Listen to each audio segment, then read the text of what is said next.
Sun astro TV நேயர்களே, உங்களை வணங்குகிறோம், வாழ்த்துகிறோம். இன்றைய தினம் நாம் எடுத்துக்கொண்டிருக்கின்ற தலைப்பு சனி பெயர்ச்சி. சனி பெயர்ச்சி இப்போதானே வந்துட்டு போச்சு, என்ன மறுபடியும் சனி பெயர்ச்சி அப்படின்னு கேள்வி கேட்கலாம். இப்போ பாரம்பரிய பஞ்சாங்கத்தின் படி, வாக்கிய பஞ்சாங்கத்தின் படி திருநள்ளாறில் மார்ச் மாதம் 6ஆம் தேதி தான் சனி பெயர்ச்சி. வாக்கிய பஞ்சாங்கத்தின் அடிப்படையில் இந்த நிலையின் படிதான் கடந்த காலங்களில் நம்முடைய முன்னோர்கள் பெரியவர்கள் எல்லாமே ஜாதகத்தை கணித்து வந்தார்கள், பலன்களை அறிந்து வந்தார்கள். அதனை வைத்து இன்றைய தினம் நம்முடன் இணைந்திருப்பவர் பிரபல ஜோதிடர் நங்கநல்லூர் பஞ்சநாதன் அவர்கள்.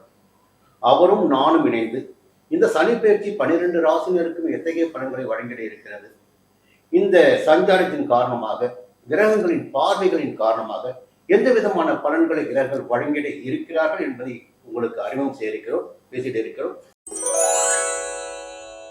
துலாம் ராசினரான உங்களுக்கு இந்த சனி பெயர்ச்சி எத்தகைய பலன்களை வழங்கிட இருக்கிறது?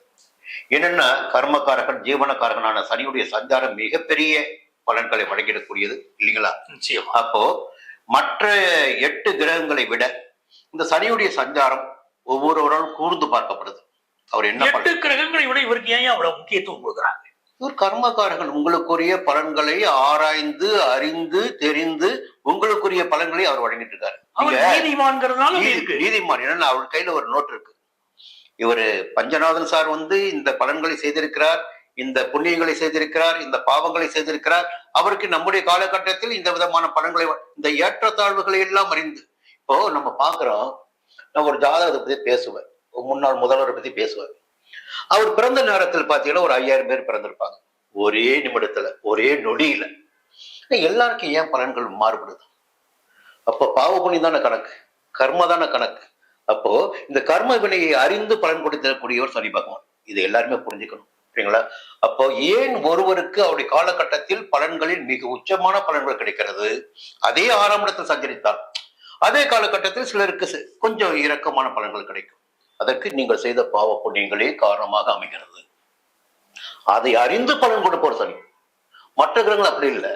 கேது ஞான மோட்சக்காரகன் உங்களை வச்சு செஞ்சிடுவாரு. ராகு யோகக்காரன் போகக்காரகன் அவர் கொடுத்துட்டு போயிடுவாரு. ஆனா சனி அப்படி இல்லை, கர்மக்காரகன். சரிங்களா? அவர் என்ன பண்ணுவாரு, உங்களுக்கு எதை கொடுக்க வேண்டுமோ அதை மட்டும்தான் கொடுப்பார். நீதிமான் இல்லைங்களா?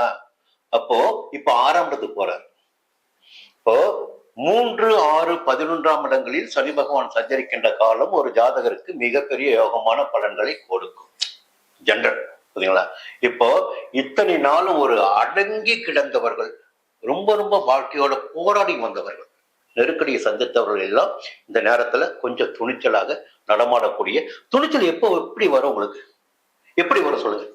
ஒரு மனித துணிச்சலாக நடைபெறணும்னா என்ன கிடைக்கணும் அவனுக்கு? வாழ்க்கையில் வெற்றி கிடைக்கணும்,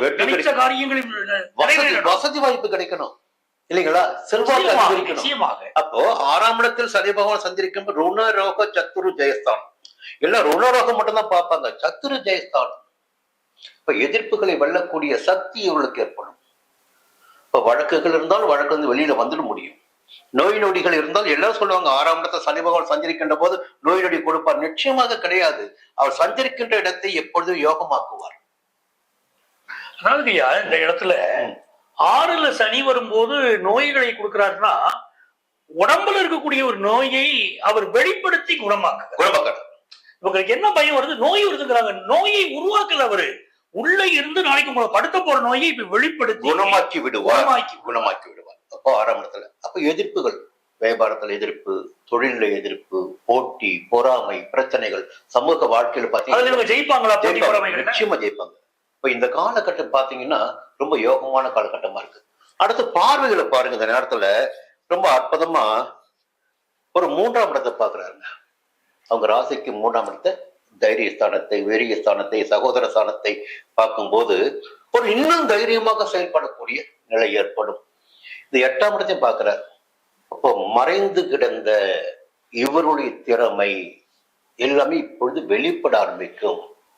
ஒரு மறைவு ஸ்தான முயற்சிகள், மறைவாக இருக்கின்ற முயற்சிகள் வெற்றி பெற ஆரம்பிக்கும். விரய ஸ்தானத்தை பார்க்கிறாரு. அப்போ என்னன்னா செலவுகள் கொஞ்சம் அதிகரிப்பதற்கு வாய்ப்புகள் உண்டு. இப்போ ஒரு மனிதர் ஜெயிக்கிறாருன்னா அவருடைய வாழ்க்கையில ஒரு ஓட்டம் இருக்கும், வெற்றி நோக்கி ஓடுவாங்க. அப்போ 12ஆம் இடத்தை அவர் பார்க்கின்ற போது கொஞ்சம் அலைச்சல் அதிகமாகவே இருக்கும். 2 விஷயம், ஒண்ணு செலவு கொடுக்கணும், இல்ல அலைச்சலை கொடுக்கணும். இப்போ தூக்கத்துக்கு நேரம் இருக்காது, சாப்பிட நேரம் இருக்காது. அது இருந்தால் தான் மனுஷன் வாழ முடியும், ஓட ஜெயிக்க முடியும். இந்த நிலைகள் எல்லாம் இருக்கு. பொதுவாக இந்த 6ஆம் இடத்தில் சஞ்சரிக்கின்ற காலகட்டம் யோகமான காலகட்டம். இதற்கு 5ஆம் இடத்துல வந்து பாத்தீங்கன்னா இப்போ ராகு சஞ்சாரம் பண்ணிட்டு தான் இருக்காரு. 11ஆம் இடத்துல கேது. இப்ப கிரகங்களில் வலிமையான கிரகம் யார் நமக்கு தெரியும், கேதுக்கு பிறகு எல்லாருமே. அவர் லாபஸ்தானத்தில் இருக்காரு. ரொம்ப அற்புதமான காலகட்டமாக இந்த காலகட்டம் இருக்க போகுது. குருவுடைய பார்வையும் தொடக்கத்திலேயே 9ஆம் இடம் பாக்கிய குரு. இப்போ எல்லா வகையிலும் பாத்தீங்கன்னா எல்லா வகையிலும் இந்த நேரம் துலாம் ராசினருக்கு யோகமான நேரம். உங்களுடைய ஐயா வந்து நீங்க சொல்ற அடிப்படையை நான் எப்படி எடுத்துக்கிறேன்னா, இருக்கிற ராசிகளில் மிக யோகமான ராசியாக துலாம் ராசியும் துலாம் ராசிக்காரர்களும் இருக்க போறாங்க அப்படின்னு நீங்க சொல்றதா எடுத்துக்கிறேன் ஐயா. பொதுவா மத்த கிரகங்கள் எல்லாம் இப்ப இந்த சனி பகவானை எடுத்துக்கிடுவோமே, எல்லாரும் சனி பகவானை கண்டு பயப்படுகிற போது அந்த கிரகம் ஒரு ராசியை மிக நேசிக்கிறது, மிக விரும்புகிறது. துலா ராசியை தான் அதை நேசிக்குது, உச்சமடைகிறார். அந்த உச்சமடைகிறார் சனி பகவான். எவ்வளவு பெரிய விஷயம் பாருங்க.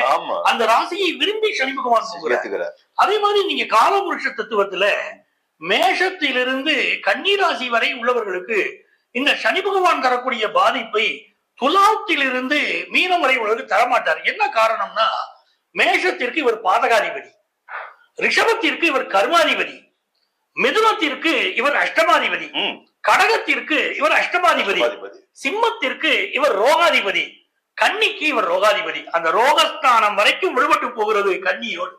துளாராசியில் இருந்து இவர் யோகாதிபதி வேலையை துளாராசிக்கு ஆரம்பிச்சிட்டார். துளாராசிக்காரர்களுக்கு யோகாதிபதியின் சனி பகவானை என்னைக்கு நினைத்தோமோ தன்னுடைய காலகட்டத்தில் மிகப்பெரிய யோகத்தை வழங்குவார். அவரே 6ஆம் இடத்தில் வேற அமர்வது, 4ஆம் இடத்திற்குரியவர் 6ஆம் இடத்துல இருக்காரு. ஆமா, நிறைய பேர் இப்ப வீடு கட்டுவாங்க, கடன் வாங்கி வீடு கட்டுவாங்க. அந்த வீடு கட்டவே முடியல நினைச்சவங்களுக்கு வீடு வாங்க, நல்ல வாகனம் வாங்குவாங்க. வாகன யோகம் வந்துருது. படிப்பு ஒரு படிப்பதற்கு எனக்கு வசதி இல்லைங்கிறவங்களுக்கு நல்ல ஸ்காலர்ஷிப் இப்போ கிடைக்கும். அதே மாதிரி படிப்பு உதவித்தொகை, ஃபாரின்ல போய் படிக்கிறாலும் படிப்பு உதவித்தொகை இவங்களுக்கு கிடைக்க போகுது. நிறைய பேருக்கு ஃபாரின் போற ஆப்பர்ச்சுனிட்டி, சனி பகவான் 12ஆம் இடத்தை பாக்குறாரு, ஃபாரின் போற ஆப்பர்ச்சுனிட்டி இவங்களுக்கு வரப்போகுது.